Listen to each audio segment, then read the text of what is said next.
Anak buah Majen TNI Sunarko murka setelah ucapan yang dilontarkan relawan Jokowi Sylvester Matutida.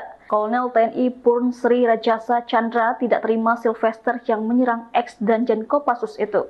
Sri Rajasa menegaskan pernyataan Sylvester yang tak berdasar itu justru hanya membuat kegaduhan. Bahkan Sri Raja mengaku dihubungi ratusan TNI yang marah lantaran menghina dan merendahkan Sunarko. Namun Sri Rajasa mencoba menahan amarah para prajurit. Sri Rajasa pun menyebut Sylvester Matutida hanya mengarang soal tuduhan makar yang dilakukan Sunarko. Menurut Sri dikutip dari Hersubeno Point di YouTube pada Kamis 10 Juli 2025, tuduhan tersebut merupakan upaya kriminalisasi terhadap Sunarko. Pernyataan Sylvester pun tidak berdasar. Ia pun memanggil Sylvester dengan sebutan Termul atau Ternak Mulyono. Ucapan nyelekit relawan Jokowi Sylvester Matutida ke Sunarko itu juga memantik amarah para prajurit TNI. Mereka ingin menyerang balik Sylvester yang dinilai menghina dan merendahkan Sunarko. Namun Sri Rajasa mencoba menahan amarah para prajurit. Ia mengatakan Sylvester bukan lawan sebanding ex-petinggi Kopassus tersebut. Sri Raja mengatakan jika amarah para prajurit tidak diredam, maka kemungkinan besar kegaduhan akan terjadi.